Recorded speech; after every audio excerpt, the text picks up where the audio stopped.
2024 से पहले सियासी पार्टियों में जबरदस्त उठापटक भी अब शुरू हो चुकी है। हालात तो ये बन गए हैं कि मायावती की पार्टी बीएसपी के सांसदों को तोड़ने की होड़ से मच गई है। जहां बीएसपी के सांसद रितेश पांडे हाथी का साथ छोड़कर बीजेपी के कमल के साथ चले गए हैं, तो वहीं दूसरी तरफ अब बीएसपी सांसद कांग्रेस और एसपी में घुसने की जुगाड़ में भी दिखाई दे रहे हैं। आखिर बीएसपी का हाथी क्यों भटक गया है? क्या वाकई में मोदी के मिशन 400 से बीएसपी में खलबली मच गई है? रिपोर्ट दिखाएंगे आपको।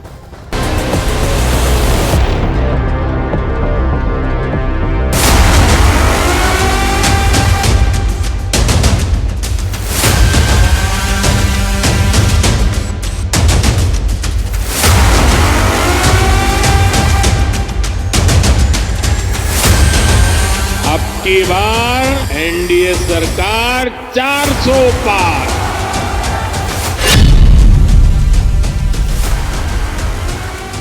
मार्च 2024 में लोकसभा के चुनाव का किसी वक्त ऐलान हो सकता है। पीएम मोदी ने साफ संकेत दे दिए हैं कि अगले 100 दिन में बीजेपी अपने सभी लक्ष्यों को हासिल कर लेगी। इधर लोकसभा चुनाव 2024 को लेकर इंडी बनाम एनडीए की तैयारियों की अगर तुलना की जाए तो इंडी के मुकाबले एनडीए गठबंधन काफी तेजी से पुख्ता सियासी बिसात बिछाने में जुटा हुआ है। इसका सबसे ताजा उदाहरण मायावती की पार्टी बीएसपी में मची भगदड़ से साफ समझा जा सकता है। उत्तर प्रदेश के अंबेडकर नगर से बीएसपी सांसद रितेश पांडे ने बीजेपी का दामन थाम लिया। एक दिन पहले ही रितेश पांडे ने बीएसपी की प्राथमिक सदस्यता से इस्तीफा दिया था। रितेश पांडे ने बीएसपी और मायावती पर बिना तीखा प्रहार करते हुए साफ कहा कि उन्हें प्रधानमंत्री नरेंद्र मोदी का विजन बहुत पसंद है और वो मोदी जी के मिशन 400+ में शामिल हो चुके हैं। मुझे भारतीय जनता पार्टी परिवार में आप लोगों में बड़े प्रेम और सम्मान के साथ जोड़ा है। मैं इसके लिए आप सभी लोगों का आभारी हूं। खास तौर से मैं देश के यशस्वी प्रधानमंत्री आदरणीय श्री नरेंद्र मोदी जी के विजन को देखते हुए जो विकसित भारत की एक कल्पना है, उसमें अपना सहयोग देने के लिए इस बड़े मिशन के साथ भारतीय जनता पार्टी के साथ जुड़ करके और उनके नेतृत्व में काम करने के लिए आगे आया हूं। मैं रितेश पांडे जी का भारतीय जनता पार्टी परिवार में हृदय से स्वागत करता हूं, अभिनंदन करता हूं और आप सबको भरोसा दिलाता हूं कि जिस ढंग से रितेश पांडे जी ने भारतीय जनता पार्टी परिवार में सदस्य बनकर के एक बड़ा साहसिक कदम उठाया है कि देश में विकसित भारत की परिकल्पना जो माननीय प्रधानमंत्री जी ने देखी है, उस दिशा में पूरे प्रदेश के नौजवानों को जोड़ने का काम करेंगे। बसपा जब से बनी है यानी 3 दशक से भी ज्यादा का समय, तब से चुनाव के ऐन पहले ऐसा कई बार हुआ है कि पार्टी के सांसद या फिर विधायक पार्टी छोड़ते रहे हैं, लेकिन इस बार परिस्थिति बिल्कुल अलग है। मात्र एक विधायक मायावती का उत्तर प्रदेश में है और कई पदाधिकारी पिछले 2 साल में पार्टी से इस्तीफा दे चुके हैं, वहां से बाहर जा चुके हैं। ऐसे में सवाल ये उठता है कि आखिरकार किस बात पर उनके नेता खफा हो रहे हैं और क्या इतनी ज्यादा तादाद में नेताओं का, पदाधिकारियों का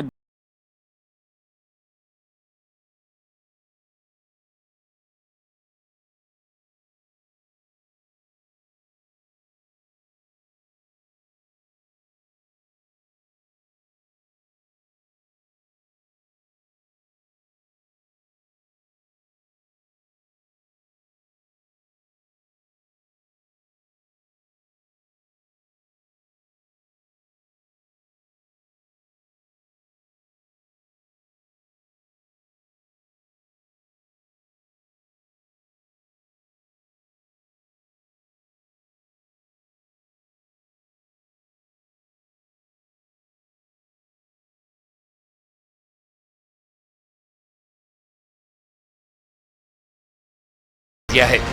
सूत्रों के मुताबिक बिजनौर से बीएसपी सांसद मलूक नागर, लालगंज सांसद संगीता आजाद बीजेपी के संपर्क में हैं। श्रावस्ती से बीएसपी सांसद राम शिरोमणि वर्मा बीजेपी के बड़े नेताओं से मिल चुके हैं और अंबेडकर नगर से बीएसपी सांसद रितेश पांडे तो बीजेपी ज्वाइन कर भी चुके हैं, जबकि अमरोहा से बीएसपी सांसद दानिश अली को कांग्रेस का साथ मिल सकता है। उधर सांसद श्याम सिंह यादव राहुल गांधी के साथ न्याय यात्रा में जुड़ रहे हैं। वहीं पार्टी के बाकी के 3 सांसद भी अलग अलग पार्टियों के संपर्क में हैं। बीएसपी के 10 में 9 सांसदों के टूटने से निश्चित ही बीएसपी को तगड़ा झटका लगेगा। इधर मायावती ने बीएसपी से बगावत करने वाले रितेश पांडे और दूसरे नेताओं पर जमकर भड़ास निकाली है। मायावती ने सोशल मीडिया पर भड़कते हुए लिखा है, बीएसपी राजनीतिक दल के साथ ही परम पूज्य बाबा साहेब डॉक्टर भीमराव अंबेडकर के आत्मसम्मान और स्वाभिमान के मिशन को समर्पित मूवमेंट भी है। अब बीएसपी के सांसदों को इस कसौटी पर खरा उतरने के साथ ही स्वयं जांचना भी है कि क्या उन्होंने अपने क्षेत्र की जनता का सही ध्यान रखा, क्या अपने क्षेत्र में पूरा समय दिया, साथ ही क्या उन्होंने पार्टी और मूवमेंट के हित में समय समय पर दिए गए दिशा निर्देशों का सही से पालन किया है। ऐसे में अधिकतर लोकसभा सांसदों का टिकट दिया जाना क्या संभव है, खासकर तब जब वो स्वयं अपने स्वार्थ में इधर उधर भटकते नजर आ रहे हैं और नेगेटिव चर्चा में हैं। मायावती के सोशल मीडिया पर किए गए कमेंट पर बीजेपी में शामिल हुए रितेश पांडे ने पलटवार किया। रितेश पांडे ने लिखा, मुझे मायावती जी की सोच और गतिविधियों पर कोई कमेंट नहीं करना है। मेरे क्षेत्र में किए गए बीजेपी के विकास कार्यों से प्रभावित हुआ हूँ। वंचित दलितों के जीवन स्तर में अच्छा बदलाव आया है। उनकी सोच पर और उनकी गतिविधियों पर मुझे कुछ कमेंट नहीं करना है। मुझे जो विस्तार से अपनी बात रखनी थी वो मैंने अपने पत्र के माध्यम से आप सभी के पास वो उपलब्ध है और उससे मुझे लगता है कि ये पूरी तरह से साफ है कि मैंने अपनी सदस्यता से बहुजन समाज पार्टी की क्यों त्यागपत्र दिया। संसद में बजट सत्र के दौरान पीएम मोदी ने जिन 9 सांसदों के साथ संसद भवन की कैंटीन में लंच किया था, उनमें बीएसपी के सांसद रितेश पांडे भी शामिल थे। पिछले 2 सालों में संगठन के स्तर पर आकाश आनंद को आगे लाकर मायावती ने बड़ा बदलाव किया है, लेकिन जहां तक जनता के पहुंच की बात है, उनके बीच में जाने की बात है, तो ऐसी कोशिश कम से कम बाहरी तौर पर दिखती कम ही प्रतीत होती है उनकी पार्टी की ओर से। चाहे वो प्रेस कॉन्फ्रेंस करना हो या फिर ट्वीट करना हो, केवल यहीं तक मायावती और उनके पदाधिकारियों की गतिविधियां सीमित रह गई हैं। ऐसे में ये यकीन कर पाना मुश्किल है कि सशक्त सत्ताधारी दल को वह एक मजबूत विपक्ष बनकर चुनौती दे पाएंगी और सत्ता की कुर्सी पर काबिज होंगी या फिर उत्तर प्रदेश की राजनीति में एक महत्वपूर्ण राजनीतिक खिलाड़ी वह साबित होंगी। मार्च में चुनाव का ऐलान, 2024 में विजय की तैयारी। अब की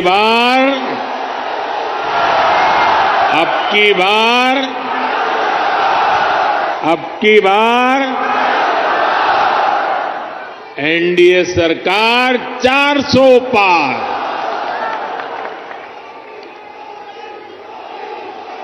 साथियों,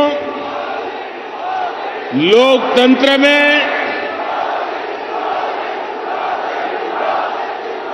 सीटों का महत्व तो है ही, लेकिन मेरे लिए उसके साथ साथ जनता जनार्दन का आशीर्वाद ये मेरे लिए बहुत बड़ी पूंजी है।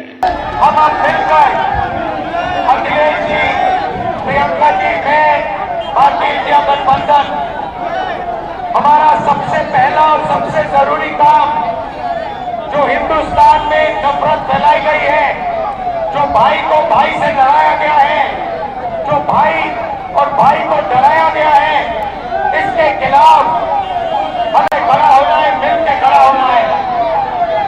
और ये देश जो है ये नफरत का नहीं है, ये मोहब्बत का देश है। सही बात है, मोहब्बत का देश है या नफरत का देश है? मोहब्बत का देश है ना बोलना ना। तो पहली लड़ाई नफरत को खत्म करने की लड़ाई है। मायावती की पार्टी बीएसपी अभी तक ना तो इंडी का हिस्सा बनी है और ना ही एनडीए में शामिल होने की कोई संभावना है। दूसरी तरफ पिछले 7 दिनों में समाजवादी पार्टी, टीएमसी और आम आदमी पार्टी ने कांग्रेस के साथ सीट शेयरिंग पर तालमेल बिठाना शुरू कर दिया है। जिसने ये संकल्प लिया हो कि बेटी की कसम खाता हूँ, कभी राजनीति में नहीं आऊंगा, कांग्रेस से हाथ नहीं मिलाऊंगा, आज कांग्रेस के साथ गले मिलकर चल रहे हैं। ऐसे अरविंद केजरीवाल जी दुनिया के सबसे बड़े झूठ बोलने वाले नेता हैं। आज जब वो भ्रष्टाचार के दलदल में फंस गए हैं, उनके कई नेता जेल चले गए हैं, तो एक और भ्रष्टाचारी पार्टी के साथ गठबंधन किया है। ये साफ दिखाता है चोर चोर मुसेरे भाई मिलकर गठबंधन की गुहार लगाई। ऐसे में सवाल उठता है कि मायावती क्या इंडी में जाना नहीं चाहती हैं, या फिर इंडी में शामिल कुछ दल मायावती को इंडी में शामिल नहीं करना चाहते।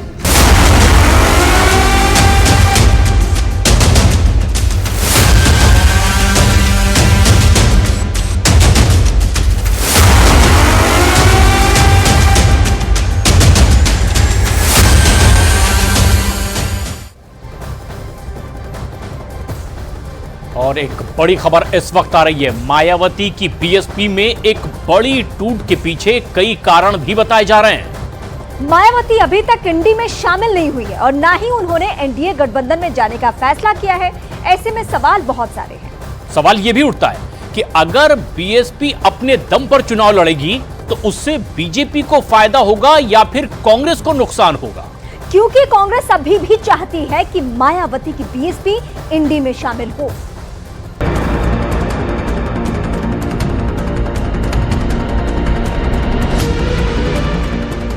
सूत्रों से जो खबरें सामने आ रही हैं वो साबित करती हैं कि यूपी में समाजवादी पार्टी के मुखिया अखिलेश यादव मायावती को इंडी में शामिल करने के खिलाफ हैं। हालांकि कांग्रेस मायावती को इंडी में शामिल करना चाहती है। देखिए कैसे। सूत्रों से जो खबरें सामने आ रही हैं वो साबित करती हैं कि यूपी में समाजवादी पार्टी के मुखिया अखिलेश यादव मायावती को इंडी में शामिल करने के खिलाफ हैं। हालांकि कांग्रेस मायावती को इंडी में शामिल करना चाहती है। देखिए कैसे।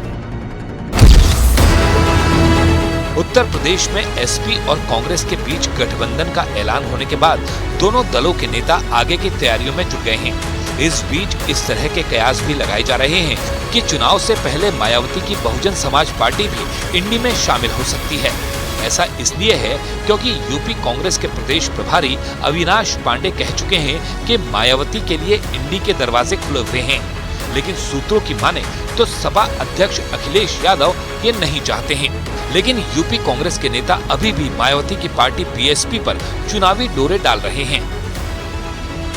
ऐसे में बहन जी को सबसे पहले देश के बारे में सोचना चाहिए। अगर देश रहेगा तभी बहन जी रहेंगी और तभी चुनाव होगा और तभी सरकारें बनेंगी। तो आज ये जरूरी है कि बहन जी को सब कुछ छोड़ के और इंडिया गठबंधन का हिस्सा बनना चाहिए। नहीं तो आने वाले दिन में जो लोग इंडिया गठबंधन के खिलाफ होंगे उनका अस्तित्व मिटना स्वाभाविक है। जनता जानती है, देख रही है, समझ रही है। 100 दिन में 400 पार, मोदी का मास्टर स्ट्रोक। मायावती इंडी में शामिल होंगी या नहीं होंगी, अभी पूरे पत्ते नहीं खोले हैं। यही वजह है कि अब ऐसे हालात में बीएसपी के सांसद, नेता और कार्यकर्ता बीजेपी का दामन थामने को मजबूर हो रहे हैं, क्योंकि जिस तरह से राहुल गांधी अपनी भारत न्याय यात्रा को लोकसभा चुनाव 2024 का ब्रांड बना रहे हैं, उससे बीएसपी जैसी पार्टियां घबरा रही हैं। कांग्रेस नेता अधीर रंजन ने तो यहां तक कह दिया है कि अगर ममता की टीएमसी इंडी में शामिल नहीं होती तो फिर बंगाल में टीएमसी को मुस्लिम वोट मिलना मुश्किल हो जाएगा। अधीर के इस बयान को टीएमसी नेता बीजेपी के एजेंट के तौर पर ले रहे हैं। सत्तारूढ़ पार्टी की एक वर्ग, उनका यह मानना है कि अगर हम इंडिया गठबंधन छोड़ के अकेले चुनाव में उतरे तो बंगाल की अल्पसंख्यकों ने हमारे खिलाफ वोट डालेंगे, हमें समर्थन नहीं करेंगे, क्योंकि बंगाल की अल्पसंख्यक लोगों की राय स्पष्ट है कि किसी हालत में सांप्रदायिक बीजेपी पार्टी को हराना है। अधीर चौधरी भाजपा का एजेंट है, फालतू बात कर रहे हैं। ममता बनर्जी जो कह दिया है 42 में 42 तृणमूल कांग्रेस लड़ेंगे, वही हमारा अभी तक के लिए स्टैंड है, अनाउंस स्टैंड है। वहीं दूसरी तरफ पीएम मोदी ने साफ निर्देश दिए हैं कि बीजेपी सभी लोकसभा सीटों पर अगले 100 दिन का रोड मैप 29 फरवरी तक बना लें। आज सबसे बड़ा सवाल ये है कि प्रधानमंत्री मोदी ने बीजेपी के लिए 370 सीटें जीतने का लक्ष्य रखा है। क्या बीजेपी इस लक्ष्य को प्राप्त कर पाएगी? पीएम मोदी के आत्मविश्वास को देखकर बीजेपी का दावा है कि जैसे पीएम मोदी ने बोला है वैसा होगा। हालांकि आप जैसी पार्टियां दोबारा से बीजेपी को चुनौती दे रही हैं।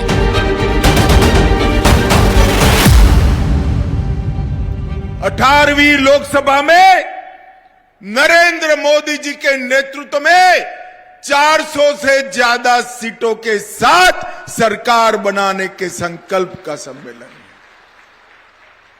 भाई और बहनों, ये 10 साल के अंदर मोदी जी ने देश के अंदर ढेर सारे परिवर्तन किए। ये 10 साल भारत के विकास के 10 साल रहे हैं।